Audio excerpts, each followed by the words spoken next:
The late roses at the vicarage were putting on quite a display, their petals unfurling with the shameless confidence that comes only to flowers certain of admiration. Mrs. Clement had strung bunting between the apple trees in preparation for the annual church fete, though the curate, possessed of strong opinions about knots but little practical experience with them, had managed to loop one string twice around an oak trunk and subsequently around his own elbow. The brass band from Much Benham, rather pleased to have been invited, tuned their instruments in gusty bursts that made the teacups tremble on their tables as if anticipating some unnamed calamity. The weather, which had threatened rain for 3 consecutive mornings, had graciously decided to remain civilized until at least 4 o'clock. Miss Jane Marple sat almost invisibly at a small table near the cake stall, her hat a blue that had once been more definite than it presently appeared. With her usual economy of movement, she had tested which of the rickety chairs would support sudden motion and which would not, positioning herself securely, yet unobtrusively. This arrangement afforded her an excellent view of the lawn, the bandstand, and a considerable portion of human nature in its various manifestations. Her knitting, a pale, sensible wool destined for a baby not yet aware of its future existence, clicked with a rhythm no one could have accused of urgency. To the casual observer, she appeared entirely absorbed in monitoring the cake selection, though she would have gently denied watching anyone at all. Mrs. Bantry, who could not have achieved inconspicuousness even draped in sackcloth, descended upon Miss Marple with a plate of seed cake and the determined air of someone resolved to improve even the most perfect afternoon. "Quite a triumph," she announced, surveying the fete with proprietorial satisfaction despite having contributed only a jar of marmalade and several unsolicited opinions. "Griselda has truly outdone herself. I told her so immediately. You see that trunk there, beneath the oak? It came from the Ridgways. Our dear Emmeline has decided she's finished with travel." Miss Marple turned her head fractionally and observed, "Indeed, a trunk of the old-fashioned sort, complete with rounded top, leather straps, and a border of tarnished brass nails that suggested distant shores and foreign adventures. Its surface bore the honorable scuffs of long service, and a faded shipping label clung to one corner where, with proper squinting, one might discern the ghost of an ocean liner and the remnants of an exotic port name. A small price tag fluttered from its handle with the anxious optimism common to items seeking new homes. "It appears quite substantial," Miss Marple observed mildly. "I suppose it dates from before Emmeline's marriage."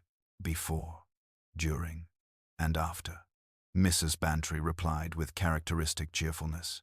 "She's possessed it since Noah's time, I should think." She confessed to Griselda that the key vanished long ago, and that if the parish could find use for it, she would be delighted to see it gone. I dare say she would be. There's always a story with such things, you know. There invariably is. Griselda approached with the bright competence that had both charmed her husband and disarmed most of the parish, her cheeks flushed and eyes sparkling with that particular mixture of amusement and exasperation that marriage to a vicar surely cultivates. "Jane, Dolly, you must both drink your tea properly and refrain from causing difficulties," she said, bestowing upon Miss Marple a kiss radiant with the kind of affection that never failed to surprise the older woman. "Isn't it amusing about the trunk? Frightfully heavy. It is. Poor Jim nearly injured his back moving it." "How generous of Mrs. Ridgway," Miss Marple murmured, glancing with apparent casualness toward a cluster of laurel bushes where, in the dappled shade, Emmeline Ridgway herself stood in animated conversation with a gentleman Miss Marple did not recognize. Mrs. Ridgway belonged to that category of women who had maintained their figures and noted the fact without permitting others to forget it. Her dress today was what the village termed smart, and what Miss Marple, with Christian charity, would call appropriate. The man beside her possessed that unmistakable air of London about him, not so much in his clothing as in his quick, measuring glances that took inventory while revealing nothing of his own accounts. When he laughed, all his teeth showed, very white indeed. "That's her visitor," Griselda explained, following Miss Marple's gaze. "Such assistance in the garden," Emmeline claims. "Mr. Blake Lawrence, I believe. He arrived in March and simply never departed. You know how these things happen. Extend kindness, and some people establish permanent residence. "Perhaps she finds his company agreeable," Miss Marple suggested, though she did not mention having observed, during a recent visit to the grocer's, how Mr. Blake's eyes had shifted sideways when Mrs. Ridgway wasn't looking, or how the grocer's boy had colored when Mr. Blake addressed him as though the lad's ears could detect the sound of money. Such observations were rarely significant, but one learned to note them nonetheless. "Agreeable." "Mrs. Bantry exclaimed with evident delight. "My dear, Emmeline would find agreeable any gentleman who declared her roses jealous of her complexion, and he possesses precisely the manner to know which flattery to deploy." Colonel Prothero said as much, and he was invariably correct in his assessment of a fellow's character. Colonel Prothero discovered wickedness in perfectly innocent milkmen, Griselda observed, while arranging rum-babas with the care of someone deploying small explosives. "We shall sell the trunk, and I can only hope the purchaser maintains a relationship with a competent locksmith. We must be rid of it. It has become quite the encumbrance." The organizers had arranged everything with typical village consideration, ensuring mutual visibility among all participants. The hoopla occupied a position near the raspberry canes, the bran tub rested in shade beside the sundial, and the books, foxed but hopeful, sat adjacent to the table of curiosities that every parish somehow produces. A china shepherdess bearing a crack like a dueling scar, a pewter mug engraved with someone's wedding sentiment to someone else, a crocheted poodle that had forgotten its original canine aspirations. The trunk, owing to its considerable weight, had been positioned near the oak, where the grass grew thickest and the ground proved most forgiving. Visitors approached it as though it might be coaxed into conversation. They tapped its sides and pronounced it sound, or declared it would suit the attic admirably, or mentioned hopefully that, "My daughter requires one for university," this last accompanied by a sigh, containing equal measures of pride and apprehension that only Miss Marple seemed to detect. Mr. Blake, rather interestingly, avoided looking at the trunk entirely. He carried himself with the slight forward inclination of someone anticipating applause, laughing when Mrs. Ridgway laughed, and when Miss Marple's attention happened to pass over him, he appeared entirely oblivious to her presence. The afternoon progressed with considerable bustle and noise, the band achieving its stride while the curate, liberated from bunting duties, assumed command of the coconut shy. A gentle breeze played with both the decorations and Mrs. Bantry's hat. Children raced across the grass as though it were a green ocean, and they eager vessels navigating its currents. Miss Hartnell, formidable as always, counted copper coins with the precision of a general reviewing troops liable to desertion. The atmosphere suggested the sort of afternoon when events might unfold, not from necessity, but because everything had conspired toward charm and would inevitably demand payment for such perfection. The question of the trunk's key resolved itself, as such matters do, through masculine enthusiasm. The curate, emboldened by his success with coconuts, declared that a screwdriver would serve as well as any key, and that he possessed one in the vestry as reliable as any blade. This intelligence produced two eager boys, a retired carpenter who distrusted curates on principle, and a modest crowd. Griselda, initially reluctant to create a spectacle, wavered, and then, recognizing that spectacle had become inevitable, determined to make it orderly, she dispatched someone for the screwdriver, announced that any damage would rest upon the church's conscience, and approached the trunk with an expression of resigned good humor. Miss Marple, who had learned to avoid crowds through close observation of their behavior, remained seated. Her position afforded an excellent view of the proceedings. Mrs. Ridgway did not venture closer, standing quite still in a manner that struck Miss Marple as unusual, since stillness for Mrs. Ridgway would be rather like fasting for a glutton. Mr. Blake did approach, but his movement seemed reluctant, as though he preferred not to appear too interested while finding himself unable to resist interest entirely. The screwdriver arrived with appropriate ceremony. The curate knelt and applied himself to the task, while the retired carpenter provided sardonic commentary. The lock, neglected for years, resisted with considerable indignation before finally surrendering with a grunt of defeat. A modest cheer arose, for the English are never ashamed to celebrate small mechanical victories. The lid, however, declined to spring open enthusiastically, belonging to that category of lids that prefer deliberation to haste. The curate coaxed gently while the carpenter applied his hand to the leather strap and tugged with purpose. The lid lifted with a slow, leathery sigh that seemed to echo across the suddenly attentive crowd. The odor reached them before the sight registered, arriving like an unwelcome memory one had carefully arranged to forget. Sweet and thick and unmistakably final. Someone invariably mentions mothballs in such circumstances, and several voices did exactly that, hopefully and uselessly, because one must say something that makes reality less terrible. Miss Marple's fingers paused without conscious direction, her knitting settling neatly in her lap as her attention focused entirely on the scene before her. Griselda, who had trained herself to examine unpleasant realities, leaned forward, her composure transforming into something resembling ice. She did not scream, nor did Mrs. Bantry, though someone produced a sound high and thin and shocked from a throat for whom such matters had previously remained theoretical. The boys, who had pushed closest, began retreating with expressions that would appear considerably older come morning. Inside the trunk, arranged with the peculiar tidiness that sometimes accompanies violent death, lay folded blankets and, beneath them, the pale, swollen face of a man. He wore what had once been a white shirt but was no longer, and one hand, its fingers appearing unnaturally expansive, protruded as though placed there for reassurance but failing utterly in that purpose. A hat lay squashed beside him, along with a pair of shoes.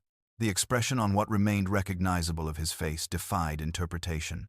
Though death itself required no translation, it provided its own eloquent testimony. A pause followed. For in England, pauses serve crucial functions, allowing one to decide whether to accept what one has witnessed. Then, as though responding to an invisible conductor's baton, movement and voices resumed. "Fetch, doctor." "Haydock," Griselda commanded in a tone that seemed to return to her from a great height. "Jim, please move everyone back. No crowding, if you please. Mrs.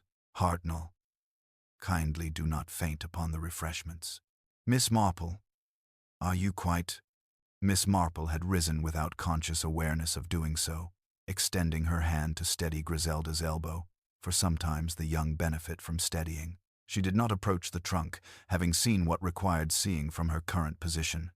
Instead, she observed the living rather than the dead, a habit acquired at considerable cost in small communities, where such observations proved essential. Mrs. Ridgway had not moved closer, her face undergoing that curious slackening at the mouth that indicates not grief but surprise that the world has behaved quite so extravagantly. Mr. Blake had gone white in a manner that actually improved his appearance, his hand moving first to adjust his tie, then to smooth hair that required no smoothing. The retired carpenter crossed himself, though his wife would later observe with relish that he hadn't performed such a gesture since his mother's funeral, when it had done him no harm, and might perhaps do him harm now. The band faltered and ceased playing entirely. The disputed breeze tugged at the bunting as though reminding it that it should have been removed hours ago. Children were efficiently removed, their faces carefully averted from the scene. Dr. Haydock, who reserved running for genuine emergencies involving visible bleeding, arrived at a purposeful stride from his house just beyond the hedge. He examined, requested air, exchanged a meaningful glance with Griselda, and then, because legal authorities must be informed regardless of village opinion, requested that someone summon the police. Miss Marple maintained her position, having noticed several details that others had overlooked in their shock. A small square of torn brown paper adhered to the trunk's side, its gummy edge still tacky as though something had been removed recently. During Mrs. Ridgway's earlier conversation with Mr. Blake, a smear of mud had dried on her elegant shoe in a pattern inconsistent with the vicarage lawn, which had remained dry for days. In the brief silence following the lid's opening, she had heard the distinctive clink of a hairpin falling and being stepped upon an old-fashioned hairpin with one side bent outward. These observations might prove entirely insignificant, probably were nothing at all. Such noting had become habit. Like others, humming, or nail-biting. She observed and filed away, waiting to determine whether such details would acquire meaning or fade into irrelevance. The deceased was no one she recognized, yet strangers in street. Mary Mead were as conspicuous as robins against snow. There existed ways strangers belonged and ways they did not, and recent months had produced considerable discussion about Mrs. Ridgway's visitor, his helpfulness, his charm, the oddity of his extended stay, the peculiarity of gentlemen being invited to remain indefinitely without raised eyebrows. Such talk had been nothing more than the conversation villages manufacture to remain vital. Now it had become something else entirely. As the authorities arrived and the necessary formalities commenced, Miss Marple sat quietly with her knitting, prepared to listen as the village explained itself. It would, as always, tell both truth and lies simultaneously. And, if one possessed sufficient patience to observe and listen and remember all the seemingly insignificant details, sometimes the distinction between the two would become clear. The afternoon had shattered like a teacup dropped in the kitchen, and everyone, being English, was deciding whether to sweep up the pieces or fetch a dustpan. Miss Marple, who understood about kitchens and teacups and the sounds they made when breaking, settled back into her chair and resumed her knitting, knowing that the real mystery was only just beginning. Inspector Slack arrived with that particular blend of bustling authority and barely concealed irritation that had characterized his approach to village disturbances for the better part of 2 decades.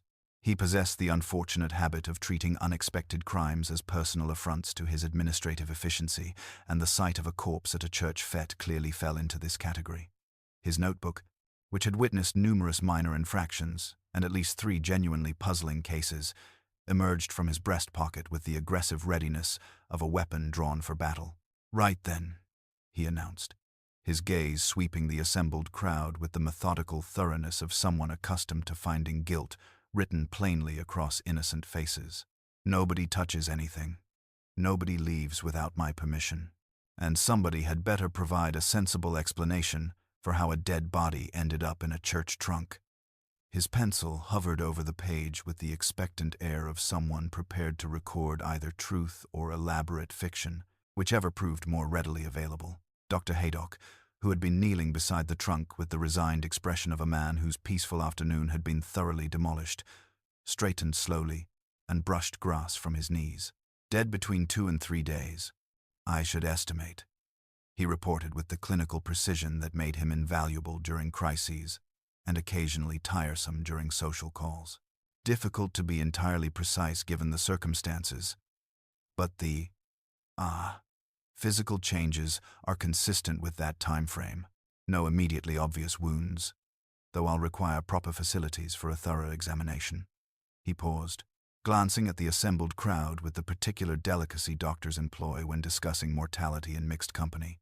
"The confinement appears to have been, shall we say, the immediate cause of the current condition." Inspector Slack made a firm notation, his pencil producing that distinctive scratching sound that suggested official displeasure. "Whose trunk?"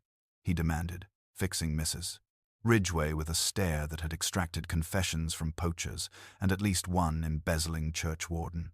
Mrs. Ridgway stepped forward with a dignity that had been hastily assembled over evident shock, her gloved hands clasped before her in a manner that might have suggested composure had they not trembled quite so visibly. "Mine originally, Inspector," she replied, her voice carrying that particular breathiness some women employed when confronted with masculine authority. "That is, it belonged to me, but I donated it to the church for their sale. I hadn't opened it in years, decades really. The key had been lost for ages, and I simply assumed it contained old linens or perhaps moth-eaten clothing from my traveling days."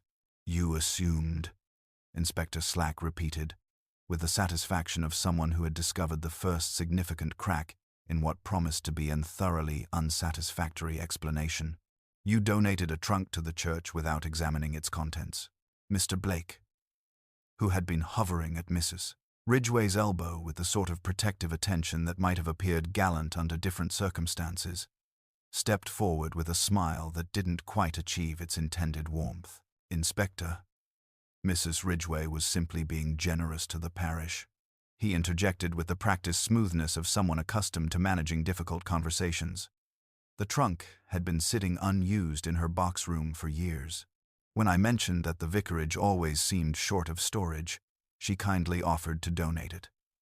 His hand moved unconsciously to his tie, adjusting it with the nervous precision of someone whose composure required constant maintenance. Inspector Slack's attention shifted to Blake with the focused intensity of a hawk spotting movement in tall grass. "And you are?" "Lawrence Blake," came the reply, accompanied by another of those carefully calibrated smiles.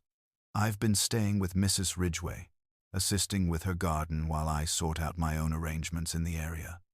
The explanation carried the rehearsed quality of something that had been refined through repetition, though whether from frequent social introductions or more deliberate preparation remained unclear.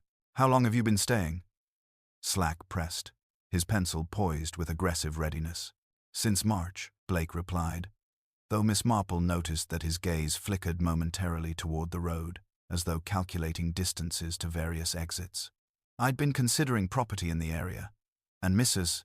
Ridgway mentioned needing assistance with her extensive grounds. The arrangement suited us both admirably. Around them, the village had begun that inevitable process of interpretation and speculation that accompanies any significant disruption to routine.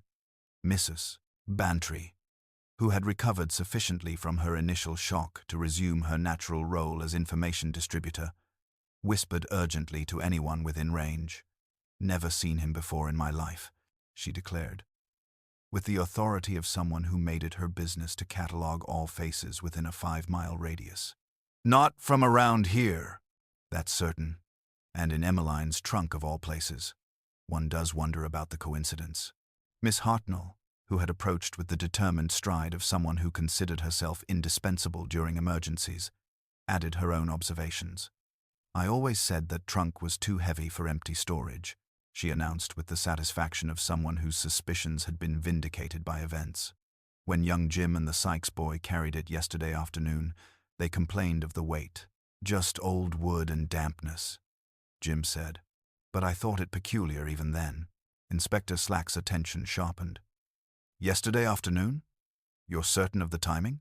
Griselda, who had been standing with the composed stillness of someone determined not to create additional complications, confirmed the details. "Mr. Clegg brought it from Mrs. Ridgway's house around 4 o'clock yesterday. We stored it in the church hall overnight, and moved it to the lawn this morning just after 9. The lock appeared quite secure throughout." "And you, Dr. Haydock," Inspector Slack continued. "Could the body have been placed in the trunk after it arrived here?" "Highly unlikely," Dr. Haydock replied, with the firmness of someone whose medical training had taught him to distinguish between possibilities and probabilities. "The physical changes I observed suggest the deceased has been confined in these conditions for the entire period since death. Moving him subsequently would have been both extremely difficult and, frankly, unpleasant enough to leave considerable evidence." This information appeared to settle something in Inspector Slack's mind, though not necessarily in a direction that improved his disposition. His gaze returned to Mrs. Ridgway and Mr. Blake with renewed intensity, and Miss Marple observed that both had grown progressively paler during Dr. Haydock's clinical assessment. The afternoon shadows were lengthening now, and the abandoned fete decorations fluttered in the breeze with the melancholy air of celebrations interrupted by mortality. The brass band's instruments lay scattered near the bandstand like abandoned toys, and the cake stall stood forlorn and unattended, its offerings growing stale in the cooling air.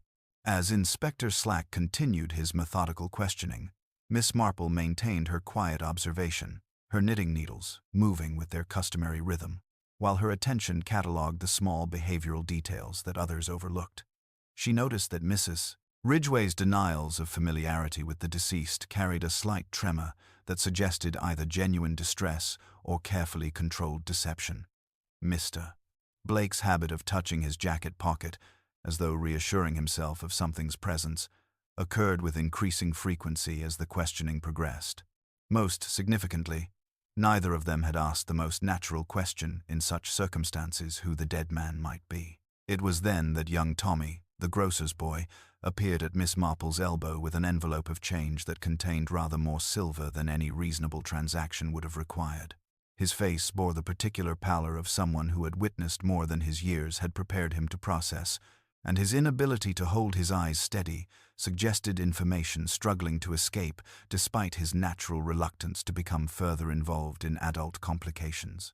"Beg pardon, miss," he said in a voice barely above a whisper, glancing nervously toward where Inspector Slack continued his interrogations. "But I seen that gentleman before, the one in the trunk. Not here at the fete, but t'other day in the village. He asked me the way to Mrs. Ridgway's house, said he was expected. Only he didn't go to the front door like a proper caller would. He went round by the hedge path instead." The boy swallowed hard, his Adam's apple bobbing with the effort of confession. "He said his name was Mr. Durrant, and he seemed to know his way about, if you take my meaning." Miss Marple accepted the envelope with gentle thanks, her expression revealing nothing of the significance this information might possess. "When was this, Tommy?" 3 days past, miss. Maybe 4. He had the look of London about him, if you know what I mean. Good clothes, but something not quite right about the way he wore them." The boy glanced once more toward the official proceedings before adding, "I thought you ought to know, seeing as you notice things others don't." As Tommy melted back into the dispersing crowd, Miss Marple reflected that the afternoon's revelations had indeed provided considerable material for consideration. A dead man who had given his name as Durrant, who had known enough about Mrs. Ridgway's property to use the hedge path rather than the front door, and who had claimed to be expected. A trunk that had been locked for years suddenly donated to a church fete. A house guest whose explanations contained curious gaps and whose nervousness increased with each official question. The pieces were beginning to arrange themselves into patterns, though the complete picture remained tantalizingly obscure. Miss Marple continued her knitting, knowing that patience and careful observation would eventually reveal how all these seemingly disparate elements connected to form the truth that someone had gone to considerable trouble to conceal. Tommy's whispered information had provided Miss Marple with a crucial piece of the developing puzzle, and she watched with renewed interest as Inspector Slack's methodical questioning began to yield increasingly significant results. The inspector possessed that particular doggedness that characterized effective police work, though Miss Marple had observed that such thoroughness sometimes overlooked the subtler human elements that proved equally illuminating. "Right then," Inspector Slack announced, consulting his notebook with the satisfaction of someone whose investigation was beginning to acquire proper momentum. "I'll need to speak with anyone who handled that trunk between Mrs. Ridgway's house and here." He raised his voice slightly. "Clegg! Step forward, if you please." A sturdy man in working clothes approached with the measured stride of someone accustomed to being summoned by authority. His hands bore the honest calluses of manual labor, and his weathered face suggested years of outdoor work. "Jim Clegg, Inspector. I moved the trunk yesterday afternoon, as requested." "Describe its condition when you collected it," Slack instructed, his pencil poised with aggressive readiness. "Heavy as sin, Inspector," Clegg replied without hesitation. "Heavier than any empty trunk has a right to be, and I've moved furniture for 30 years. The lock was secure. Straps tight. Been sitting in Mrs. Ridgway's box room since before I started my apprenticeship, according to what she told me." He paused, rubbing his chin thoughtfully. "Mr. Blake was particular helpful, showed me to the stairs and such. Mentioned we'd better be quick about it, as the vicar's wife was counting on having it for the morning." Inspector Slack's attention sharpened. "Did Mr. Blake assist with the actual moving?" "Not the lifting, no, sir. But he did pull off a bit of old paper that was stuck along the side. Said it made the thing look shabby for a church sale." Clegg demonstrated the motion with his hands. Came away easy, like it had been dampened recent. Sticky residue underneath, fresh as anything. "We carried it out by the hedge path, straightest route to the lane, you understand." This information produced a visible reaction from Blake, whose carefully maintained composure showed distinct signs of strain. His hand moved unconsciously to his jacket pocket in that nervous gesture Miss Marple had begun to catalogue, and a thin sheen of perspiration appeared on his forehead despite the cooling afternoon air. Dr. Haydock, who had been conferring quietly with his assistant about the removal arrangements, approached the group with an expression that suggested additional complications. "Inspector, I've completed my preliminary examination of the deceased. I discovered this in his jacket pocket." He extended a worn leather wallet with the careful attention of someone who understood the significance such discoveries often possessed. Inspector Slack accepted the wallet and examined its contents with methodical precision.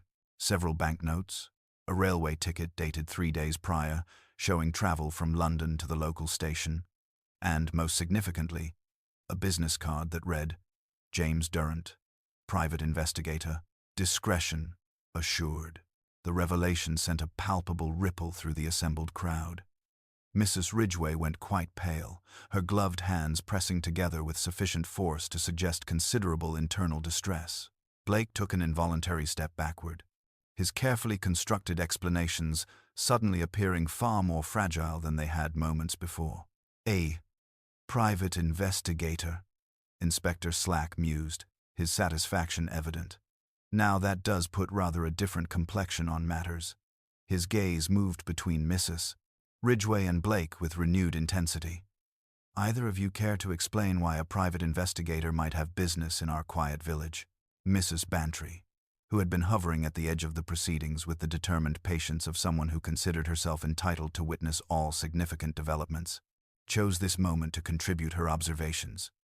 "I did see a stranger 3 days past," she announced with evident satisfaction at being able to provide pertinent information. "Well-dressed gentleman, carrying a small valise.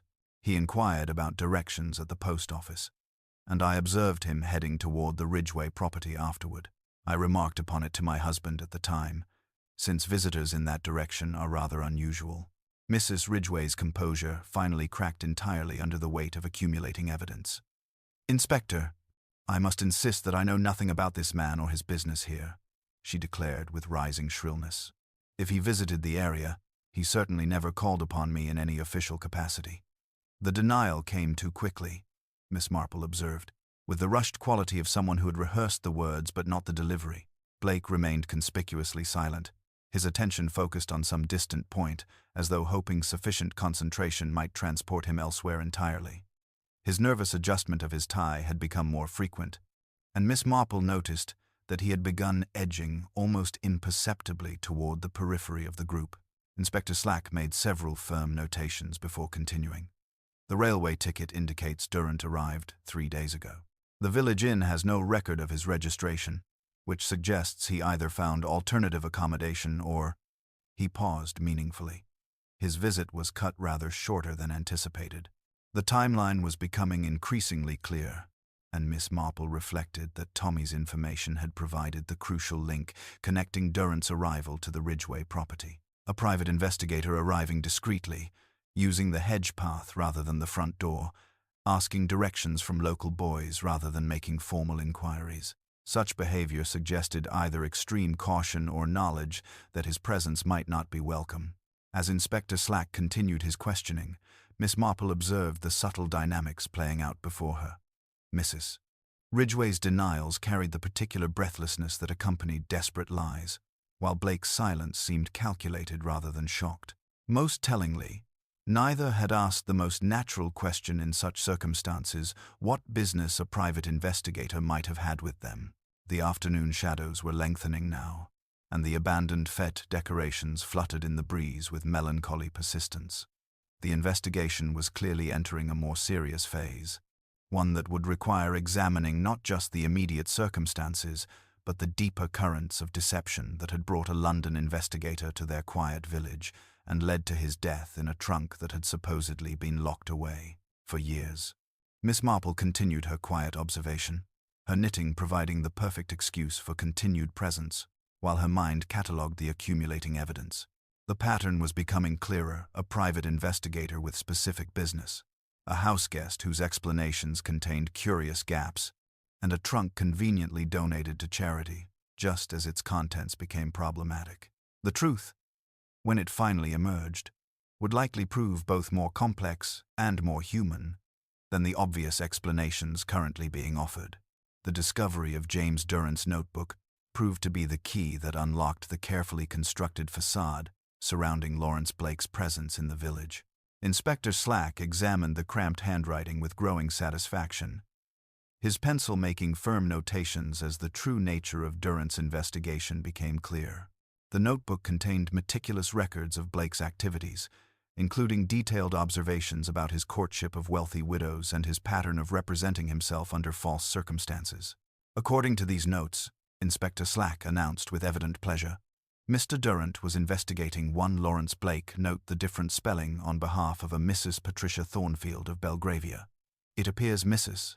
Thornfield had become romantically involved with Blake and was considering matrimonial arrangements when certain inconsistencies in his background prompted her to engage professional investigation. He paused, allowing the implications to settle over the assembled group. The parallels to his current situation with Mrs. Ridgway are, shall we say, rather striking. The effect on Blake was immediate and devastating.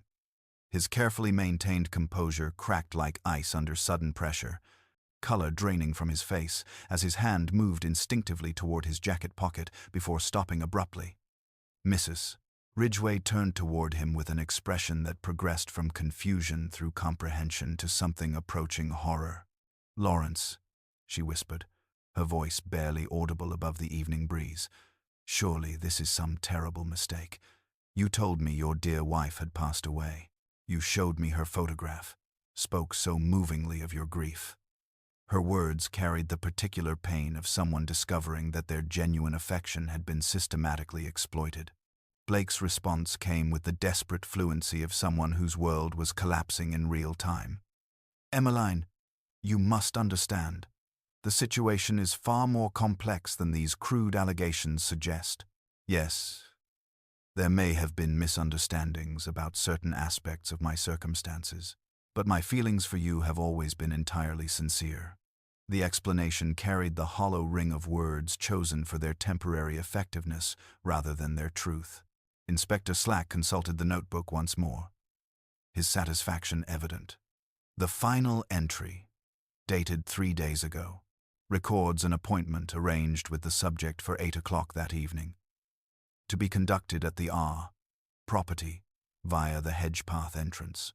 Rather specific details for a meeting that supposedly never occurred, wouldn't you say, Mr. Blake?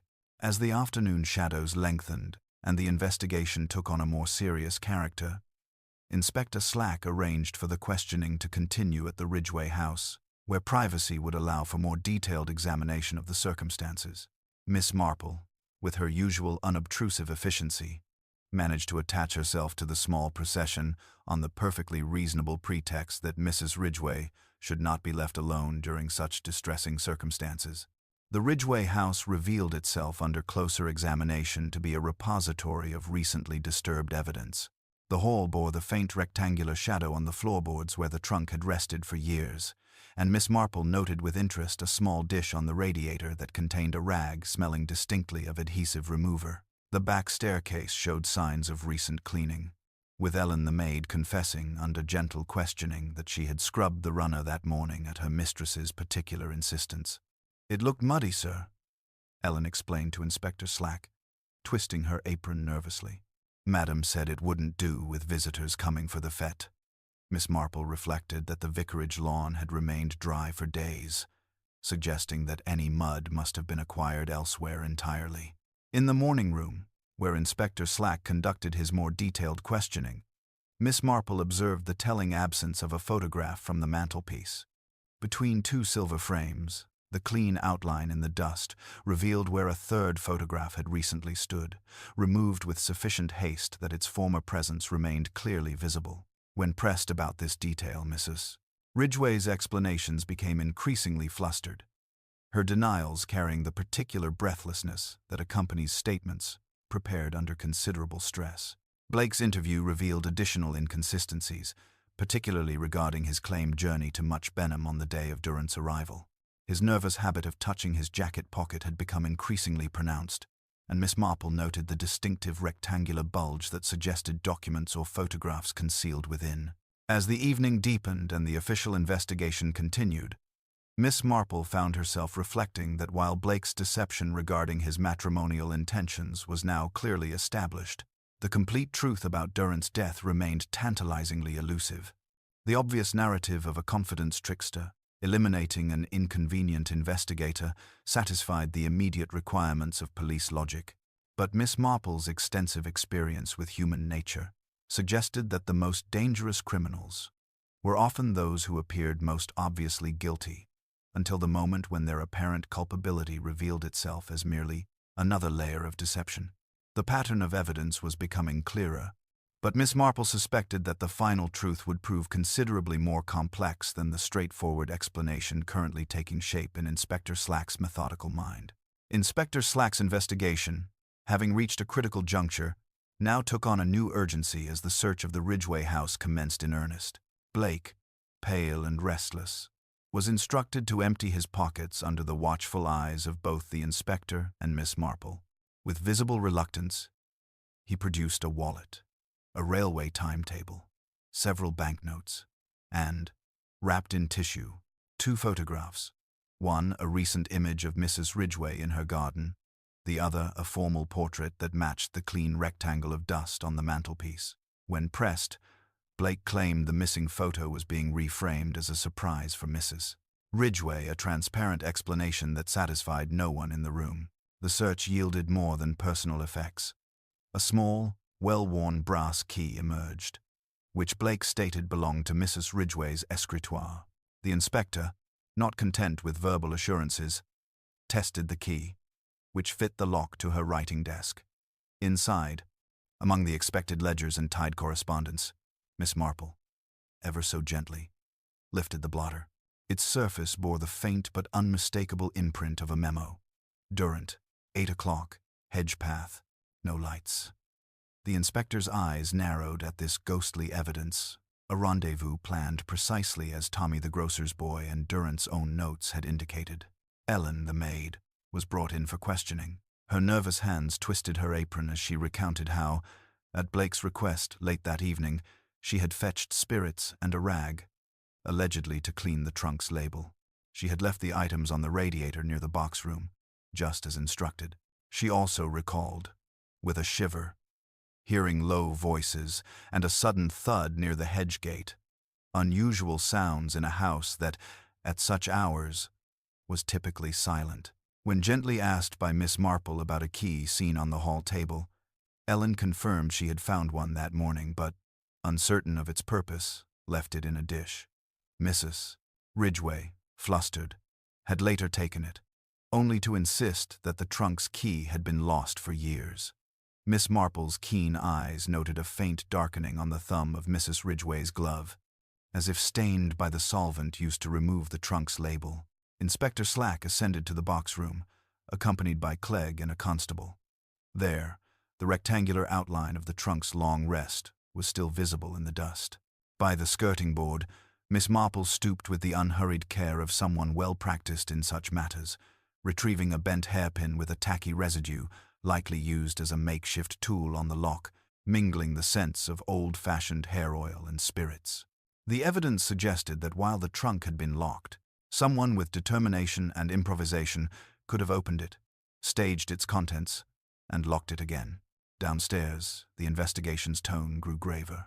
Inspector Slack's notes now included the telltale marks of a clandestine meeting, physical evidence of hasty cleaning, and the testimony of a maid whose loyalty was tempered by her sense of right and wrong.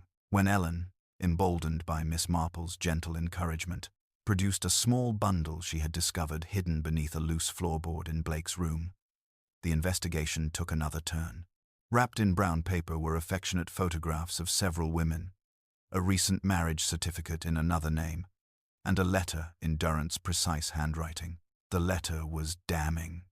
Durant had uncovered not only Blake's pattern of romantic and financial deceit, but also his involvement in fraudulent inheritance schemes and a suspicious death in Bath. Durant's ultimatum was clear: confess or face exposure for crimes far more serious than mere confidence trickery. Faced with mounting evidence, Blake's defenses faltered. He admitted to meeting Durant that night in the box room, chosen for privacy. He claimed Durant threatened exposure, that a struggle ensued, and that Durant fell, striking his head on the trunk. Blake insisted the death was accidental, that in panic he hid the body, tidied the scene as best he could, and arranged for the trunk's hasty donation. Yet as Miss Marple listened, she noted inconsistencies. The methodical arrangement of Durrant's body, the careful placement of his hat and shoes, the deliberate cleaning, and the peculiar absence of blood or true signs of panic. The story was too ordered for a desperate accident. Inspector Slack, satisfied with the apparent confession, nonetheless recorded every detail. He did not miss the way Mrs. Ridgway's denials sharpened under questioning, nor how her loyalty wavered between fear and resentment. Miss Marple, meanwhile, stored away subtler clues. The rosebud, dusted with red garden clay unique to the lower beds near the hedge-gate. A matching smear on the banister, just where a gloved hand might steady itself. And the missing key, whose journey through the household remained suspiciously circuitous. As Blake was formally detained, and the evening's shadows deepened, Miss Marple reflected that while the facts on the surface now pointed overwhelmingly to Blake, a criminal exposed, and, in his panic, a murderer, there remained a current of something unspoken beneath the surface. The evidence told a story of calculation, not chaos, and the domestic traces, clay, rosebud, hairpin, hinted at a hand perhaps more familiar with the rhythms of this household than an outsider's could ever be. She resumed her knitting, eyes lowered, but her mind quietly assembling the final pieces of a puzzle whose true shape was only beginning to emerge. Night settled upon street. Mary Mead, with the subdued efficiency that follows momentous revelations, though the true significance of the evening's discoveries was only beginning to emerge. Dr. Haydock arrived at the Ridgway house just as Inspector Slack was concluding his preliminary arrangements, bringing with him news that would fundamentally alter the investigation's direction. His expression carried the particular gravity of a medical man who had uncovered evidence that contradicted the prevailing narrative entirely. "Inspector, Dr. Haydock," announced without preamble, his voice carrying the clinical precision that made him invaluable during crises.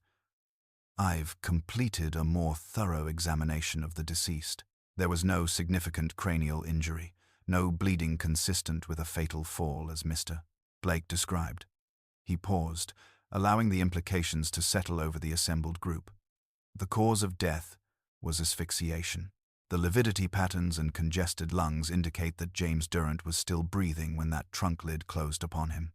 The revelation struck Inspector Slack with the force of a physical blow, his earlier satisfaction at Blake's confession crumbling like poorly constructed masonry. His notebook, which had seemed so definitively complete moments before, now appeared woefully inadequate to contain the complexities that were rapidly emerging. Mrs. Ridgway, who had been maintaining her composure through sheer determination, went visibly pale at this medical testimony, her gloved hands pressing together with sufficient force to suggest considerable internal distress.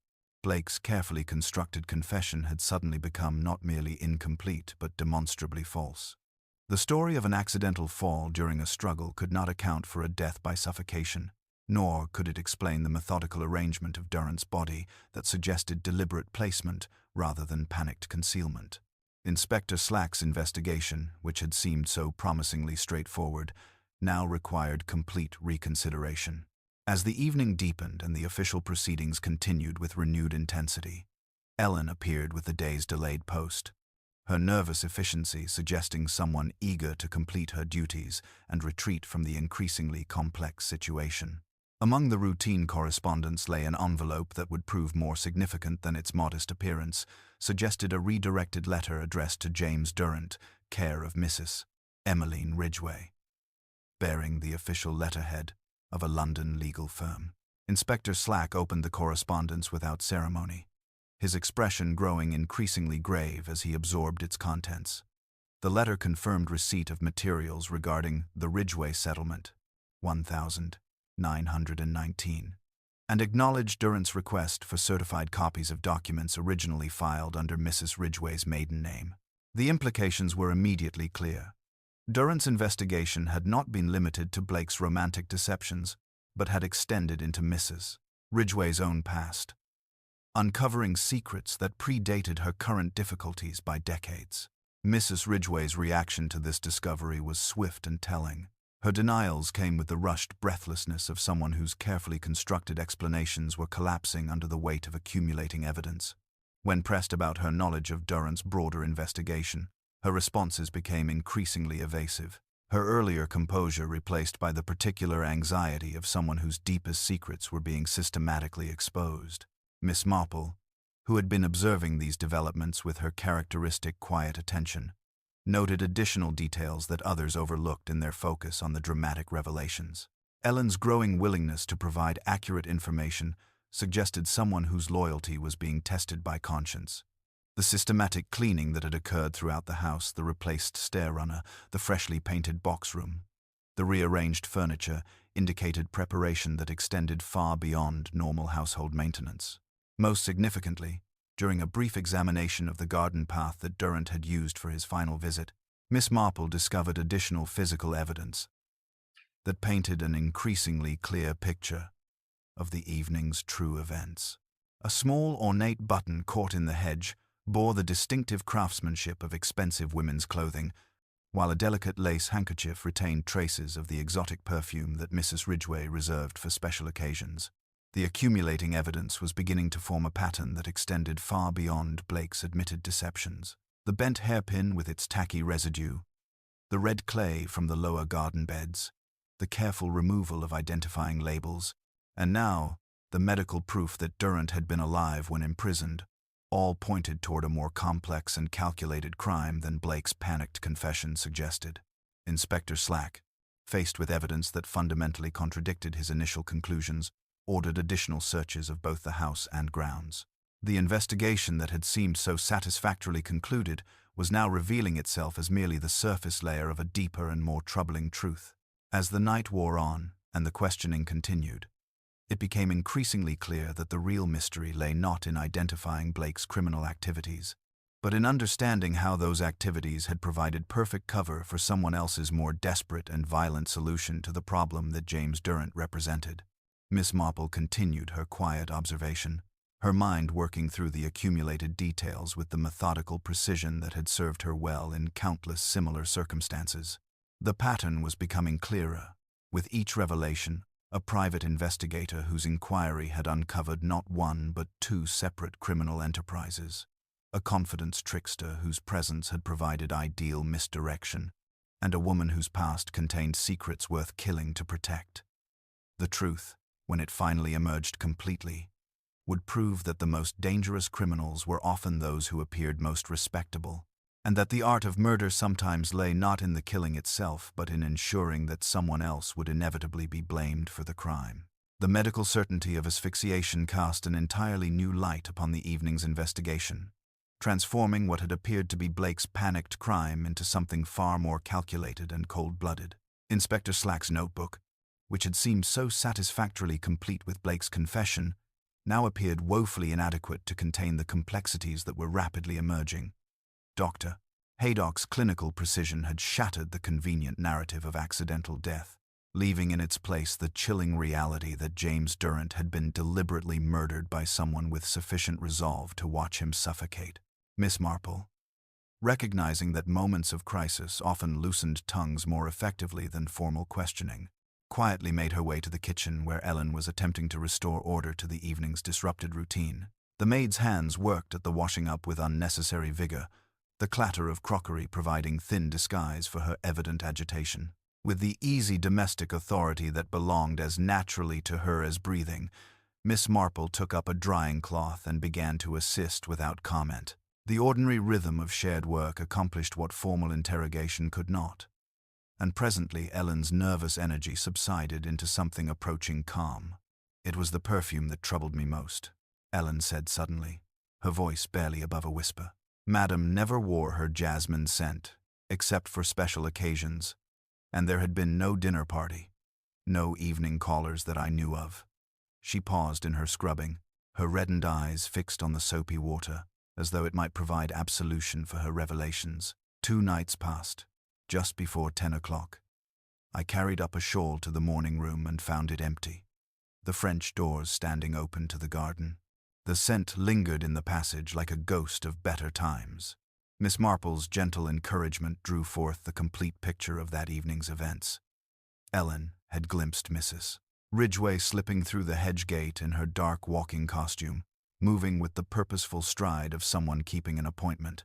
Later, voices had carried down from the box room, one sharp and quick with London authority, the other lower and controlled in the manner Mrs. Ridgway employed when managing difficult household situations. There had been no cry, no sounds of struggle, only the measured tones of negotiation followed, much later, by the distinctive sound of a heavy lid closing and the small, metallic click that had haunted Ellen's sleep ever since. Inspector Slack's return to the kitchen coincided with Ellen's most significant revelation. The green walking suit that Mrs. Ridgway had worn that evening had lost one of its distinctive buttons, ornate pieces specially ordered from Paris years before. Ellen had been instructed to summon the dressmaker first thing the following morning, with urgent requests for replacement fastenings that would serve until proper matches could be obtained. The timing struck Miss Marple as particularly significant, given the ornate button that had been discovered caught in the hedge during the afternoon's search. The systematic search of the house, now conducted with renewed purpose, yielded evidence that painted an increasingly clear picture of deliberate deception, hidden within Mrs. Ridgway's escritoire.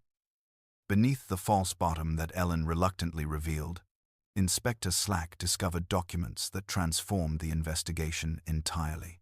The papers detailed a complex inheritance fraud dating to 1919, when Miss Emmeline Vale had successfully claimed a substantial legacy through forged death certificates and fabricated family connections. The scheme had established her comfortable circumstances and provided the foundation for her respectable widowhood. Most significantly, the documents revealed that James Durrant's investigation had been commissioned not by Mrs. Patricia Thornfield, as his notebook suggested, but by the legitimate heirs of the contested estate. After decades of comfortable deception, Mrs. Ridgway's fraudulent past had finally caught up with her, threatening not merely social embarrassment but criminal prosecution and the loss of everything she had built upon stolen foundations. Mrs. Ridgway's reaction to these discoveries provided its own form of confession. Her earlier denials, delivered with breathless desperation, gave way to the bitter resignation of someone whose carefully constructed world was collapsing beyond repair. When confronted with the accumulating evidence, the inheritance documents, Ellen's testimony about her nighttime activities, the physical traces of her presence at the scene, her composure cracked entirely. The perfume on Durrant's clothing, the red clay from the lower garden beds tracked throughout the house, the bent hairpin that matched her personal collection, all combined to create an inescapable pattern of guilt. Blake, observing these developments with the fascination of someone watching his own salvation unfold, began to understand that his role in the evening's tragedy had been far more peripheral than he had initially assumed. His confession, while accurate regarding his fraudulent courtship activities, had been based on the mistaken belief that he was responsible for Durrant's death. The truth emerging through Inspector Slack's methodical investigation revealed that Mrs. Ridgway had recognized his criminal presence as perfect cover for her own more desperate crime. Dr. Haydock's continued examination of the physical evidence supported the timeline that Ellen's testimony had established. The careful arrangement of Durrant's body within the trunk, the methodical placement of his personal effects, and the systematic cleaning that had followed all suggested someone accustomed to maintaining appearances under extreme pressure. The exotic perfume detected on the victim's clothing indicated close physical proximity during the final struggle, while the fresh scratches on the supposedly lost trunk key provided tangible proof of recent use. As the evening deepened and the investigation approached its critical phase, Miss Marple reflected that the most dangerous aspect of Mrs. Ridgway's crime had been its calculated exploitation of Blake's presence. She had recognized that his obvious guilt in matters of romantic deception would naturally draw suspicion away from her own more serious criminal activities. The convenient donation of the trunk to the church fete, the systematic removal of identifying evidence, and the careful timing of revelations had all been designed to ensure that Blake would bear responsibility for a crime he had not committed. The pattern was becoming unmistakably clear. A woman whose comfortable life had been built upon decades-old fraud, threatened with exposure by a persistent investigator, had chosen murder as her solution, while ensuring that a convenient scapegoat would bear the consequences. The truth, when fully revealed, would demonstrate that the art of successful deception often lay not in the killing itself, but in creating circumstances that made someone else's guilt appear inevitable. Miss Marple continued her quiet observation, knowing that the final pieces of this carefully constructed puzzle were now falling into place with the inexorable logic that characterized the darkest aspects of human nature. The house settled into the tense quiet that follows momentous discoveries, with Inspector Slack positioning constables at strategic points while arranging for formal statements to be taken at the station come morning. Dr. Haydock's clinical certainty regarding the cause of death had transformed the investigation entirely, rendering Blake's confession not merely incomplete, but demonstrably false. The methodical accumulation of evidence was now pointing inexorably toward a far more calculated crime than anyone had initially suspected. Miss Marple, recognizing that moments of crisis often revealed more than formal interrogation, quietly made her way to the morning room, where Mrs. Ridgway sat with the rigid composure of someone whose carefully constructed world was collapsing in measured increments. The jasmine perfume that had once seemed an elegant touch now hung in the air with almost oppressive weight, its exotic sweetness a reminder of evidence that could no longer be denied.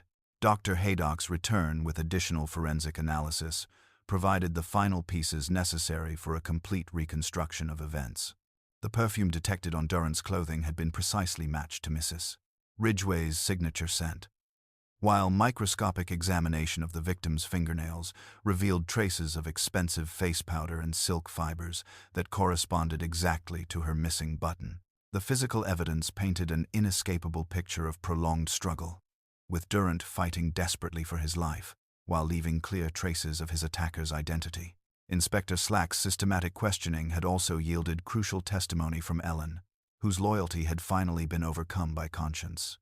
The maid's observations of her mistress's recent behavior, the nighttime walks near the hedge gate, the urgent burning of papers despite warm weather, the repeated questions about what might have been overheard, all supported a timeline of mounting desperation as Mrs. Ridgway recognized that her decades-old secrets were finally catching up with her. The inheritance documents discovered in the hidden compartment told their own damning story.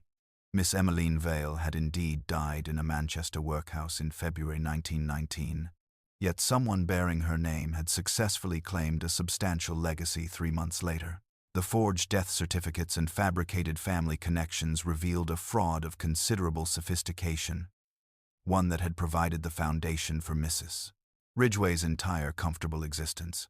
Blake, observing these revelations with the fascinated horror of someone watching his own narrow escape from injustice, began to understand the full scope of his manipulation. His presence in the household had provided perfect cover for Mrs. Ridgway's desperate crime, his obvious guilt in matters of romantic deception drawing suspicion away from murder. The realization that he had been systematically used as an unwitting scapegoat struck him with particular force. Miss Marple approached Mrs. Ridgway with the gentle authority that had served her well in countless similar circumstances. Settling into a nearby chair with her knitting, she began to speak in the soft, musing tone that invited confidence while revealing nothing of her own conclusions. "Such a difficult day for you, my dear," she observed with genuine sympathy. "One can only imagine the strain of having one's private affairs examined so thoroughly." Mrs. Ridgway's response carried the defensive precision of someone whose explanations had been rehearsed over years of anxious preparation. "It's all a ghastly misunderstanding, Miss Marple. These accusations, this investigation, surely you can see how preposterous it all is." "Life often becomes complicated when one has secrets," Miss Marple replied with understanding gentleness. "Not that we all don't have them, of course. Little things we prefer to keep private. But some secrets grow rather large over time, don't they? They become terribly heavy to carry." Her needles clicked with soothing rhythm as she continued. "It reminds me of Mrs. Henderson's prize rosebush, beautiful to look at, but planted in poor soil. One can try to build a lovely garden, but if the foundations are unsound, it's always such a struggle." The metaphor struck its intended mark with devastating precision. Mrs. Ridgway's hands began to tremble visibly as the gentle words penetrated her defenses. "Mr. Durrant must have been a great worry to you," Miss Marple continued with quiet observation. Such a persistent man, like a tenacious weed finding its way through the smallest cracks. Once he began investigating, he would have been very difficult to stop. The accumulated pressure of evidence, testimony, and psychological insight finally achieved its purpose. Mrs. Ridgway's carefully maintained composure cracked entirely under the weight of Miss Marple's gentle but relentless understanding. "You know nothing!" she cried, with desperate fury. "You couldn't possibly understand what it's like to have everything threatened by one grasping, blackmailing man. He deserved what happened to him." The emotional confession hung in the air like a physical presence, revealing at last the desperate, cornered woman beneath the respectable facade. Miss Marple continued her knitting with quiet satisfaction, knowing that the final pieces of the puzzle had now fallen into place. The psychological breakthrough had been achieved, and the path to complete revelation lay clear before them. Mrs. Ridgway's desperate outburst had shattered the last vestiges of her carefully maintained facade, and Miss Marple recognized that the moment for complete revelation had finally arrived. The accumulated pressure of evidence, testimony, and gentle psychological probing had created the perfect conditions for truth to emerge from beneath decades of carefully constructed deception. Inspector Slack, understanding the delicate nature of the moment, remained silent while Miss Marple continued her methodical dismantling of Mrs. Ridgway's defenses. "Such a burden you've carried all these years," Miss Marple observed with genuine sympathy, her knitting needles clicking with soothing rhythm. "It reminds me of Mrs. Henderson's prize roses, so beautiful on the surface, but planted in soil that was never truly theirs. One can maintain a lovely garden for years, but eventually, the poor foundations make themselves known." Her gentle voice carried the weight of absolute understanding. "The real Emmeline Vale died in that Manchester workhouse in 1919, didn't she? And you, seeing an opportunity to escape your own desperate circumstances, simply became her."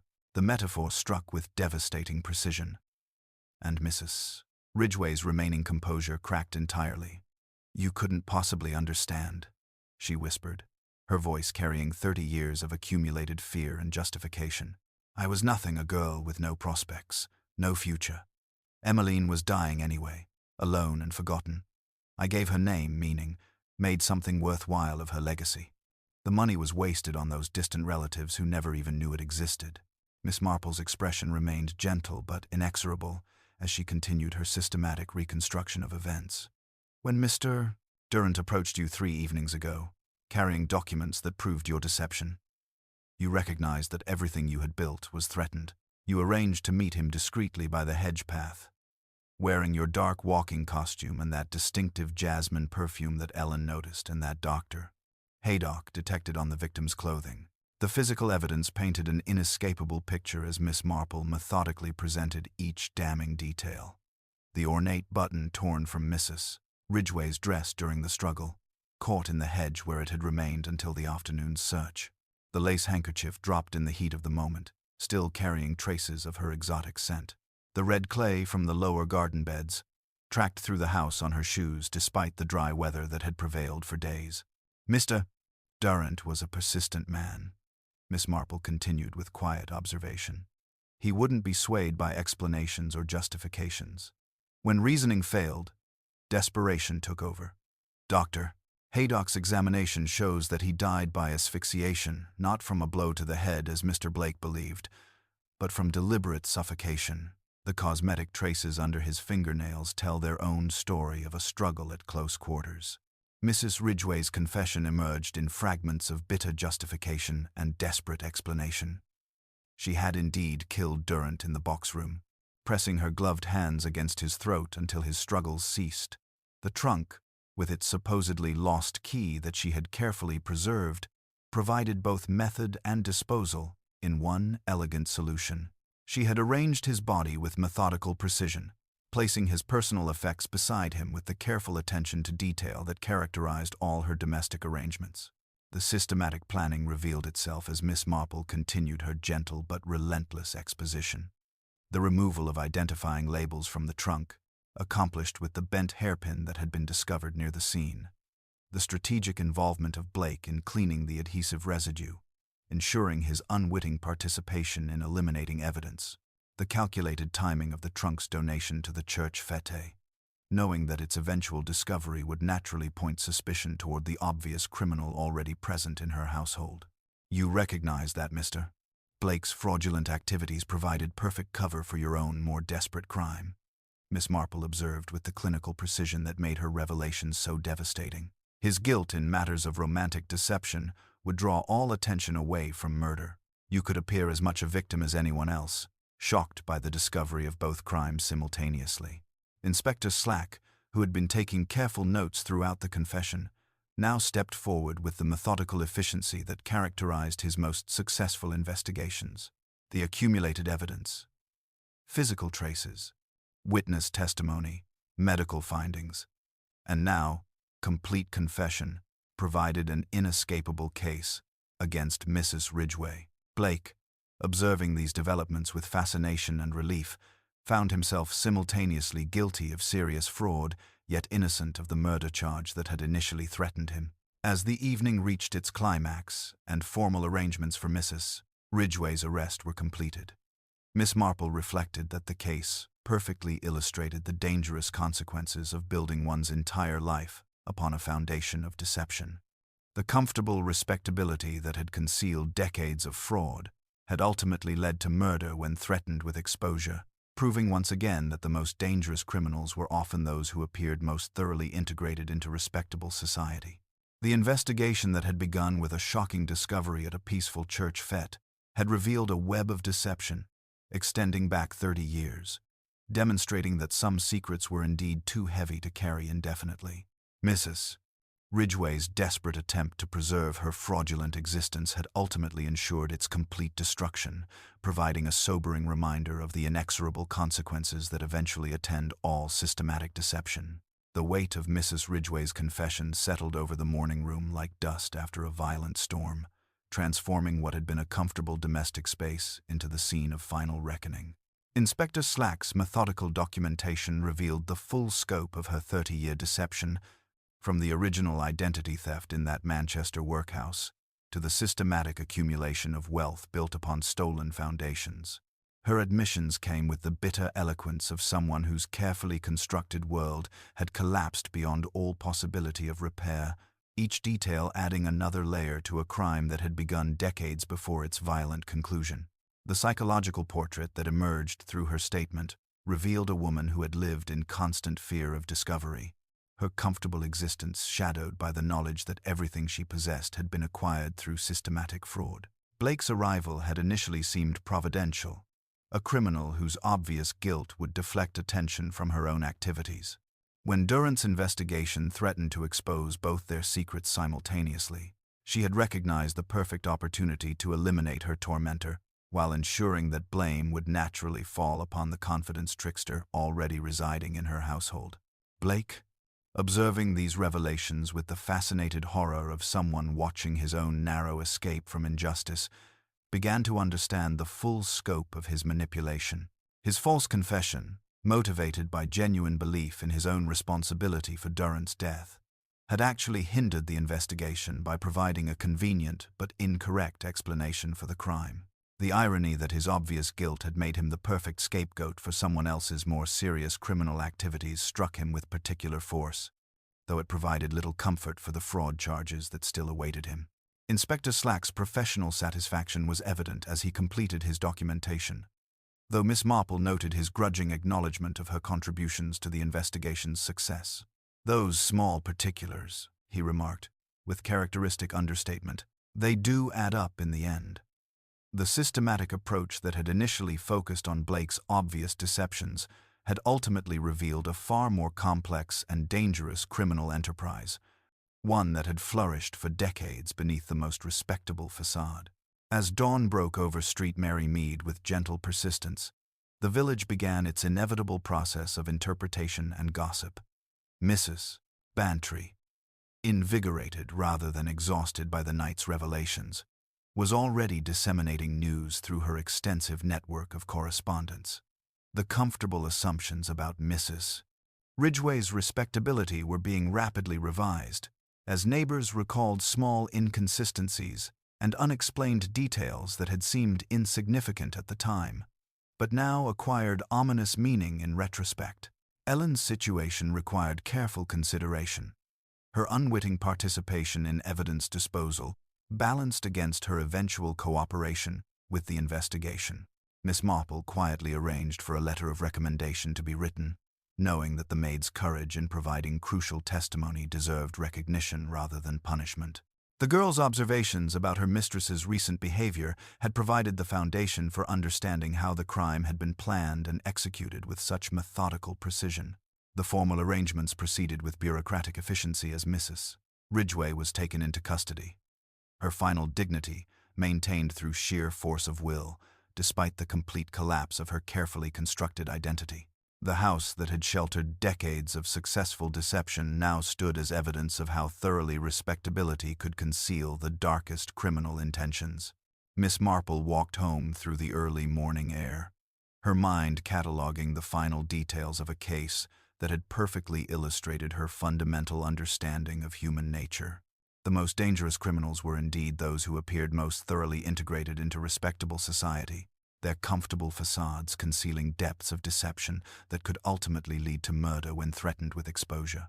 The investigation that had begun with a shocking discovery at a peaceful church fete had revealed not merely a single crime but an entire lifetime devoted to systematic fraud. The comfortable life that had been purchased through identity theft and maintained through decades of careful lies had ultimately led to murder when threatened with exposure, demonstrating once again that some secrets were too heavy to carry indefinitely. As the village settled into its morning routines, Miss Marple reflected that the case had provided yet another sobering reminder of the consequences that eventually attend all systematic deception.